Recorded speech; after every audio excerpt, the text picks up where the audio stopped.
I'm going to plant a few seeds, but very excited to have this. Experts in the gardening industry say don't, and some say you should.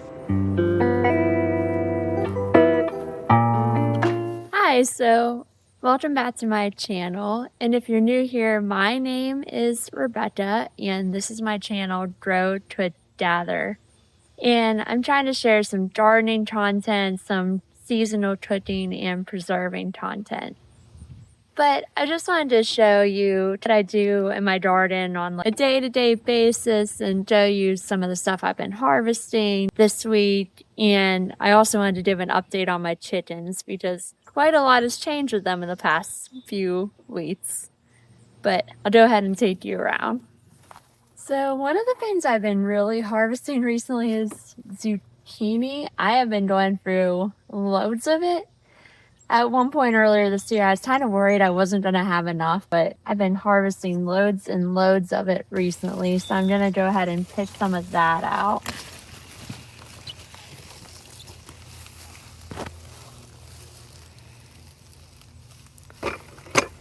So the next thing I'm going to harvest today is some of this parsley. It is getting quite big and wild and overgrowing some of these pepper plants. I just keep an old pair of scissors in my garden basket a lot of the times, but I'm just going to take these and cut this back and take it in and freeze it.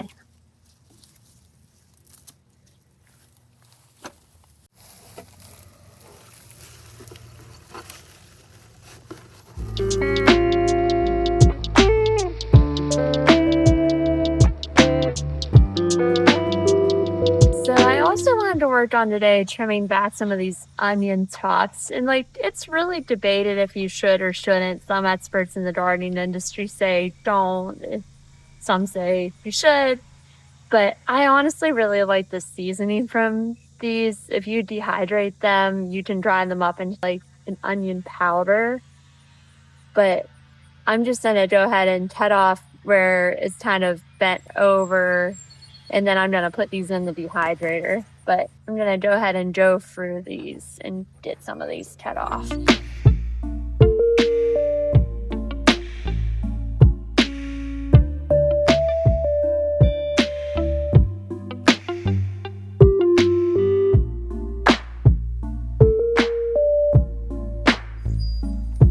So I think that's all I really see for this week, but what I got's not going to really fill up the dehydrator. There's a few more onion sections I might grab from, but I might grab some basil too.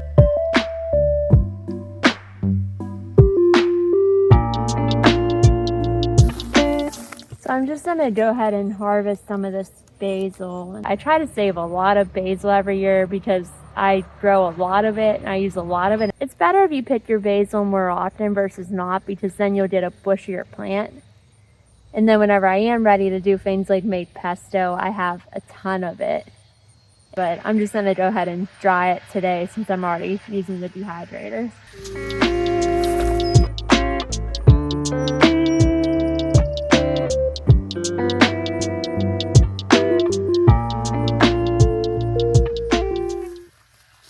I got about a handful or so from this spot. I'm going to pick from a few more spots, but nice amount. So I went ahead off camera and got the rest of my onion tops and the basil I could find, but now I'm just going to go around and check everything else and see what else is ready to harvest.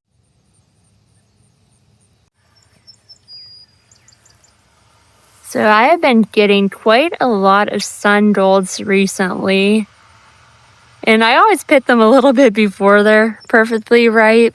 So you can see that this one's still a little bit green, but I honestly will eat that anyways. Trying to leave some on so they're fully ripe, but I just love the flavor so much I just take them right away most of the time. But there are a few more that are pretty orange. Now, I was very excited to see this yesterday. This is a black creme tomato, and I got 2 of these yesterday, but it's the first slicer that I've had this year. I honestly do not like grocery store tomatoes. I think they don't have a lot of taste unless you get the cherries, and they're kind of just imposter tomatoes, I guess you could say. But very excited to have this because this will have a lot of flavor, be good in sandwiches and that sort of thing. I'm always curious to see what'll be my first ripening slicer every year. Usually they're not very big, whatever it is, but last year and the year before that, it was a Rutgers tomato. This year, black trim.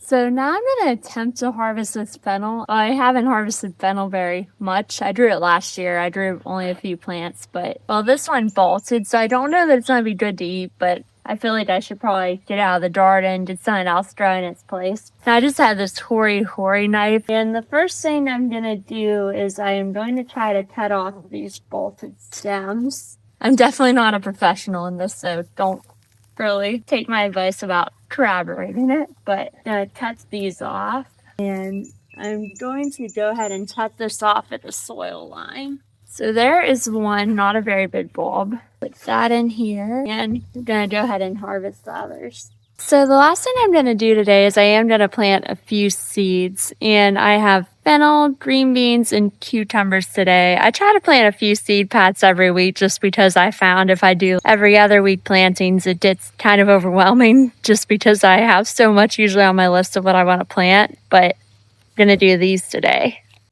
So I'm just going to go ahead and plant the fennel in more or less the same spot it was for the spring. So I'm also going to put some more cucumbers in, as I mentioned. I like to plant those every few weeks just to keep the harvest growing, but I'm going to go ahead and put them in next to some of the more established ones. That should be good. I actually see some of the seedlings I think I planted a few weeks ago. Must have dropped some or something because there's several right together. So I'm going to go ahead and thin some of those out. Definitely need to come through and weed this garden soon. I'm just going to plant a few of these green beans right up front. If you can see, there's some areas that aren't quite as filled as I'd like them to be, and definitely some gaps in here. So I'm just going to put more green beans here since there's already a few growing right in this section. So this is my haul for today. May not look like much, but it's more than I've been getting in a while. But I'm going to go ahead and visit the chickens and show you how they've been doing.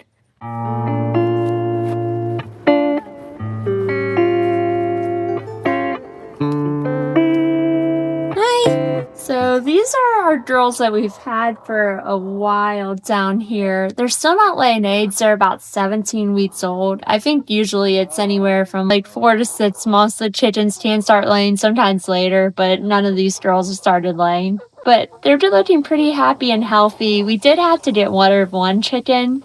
If you're not familiar, there's about a 10% chance whenever you buy a Setch chicken, a Setch chick, that it could be a rooster unless it's a settling where they're a little bit more sure based on color.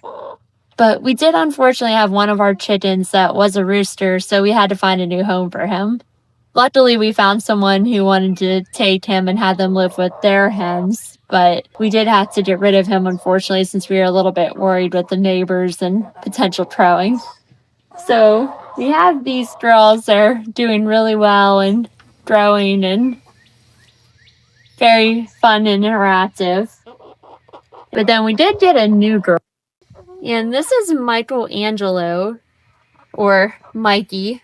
My son is very into Ninja Turtles, and this is his chicken. But she's kind of a little bit of the outcast of the group. I didn't realize quite how hard it is to introduce chickens to other chickens. I knew there'd be some sort of fighting and social order that need to be changed, but she kind of just hangs up here away from the other girls, and she's starting to go around them a little bit more, but she's still trying to become part of the group and all that stuff. So if you have any ideas to how to integrate her more with the other chickens, please leave a comment. But so that's it for today. Thanks for watching, but like and subscribe if you want to follow along. Thank you.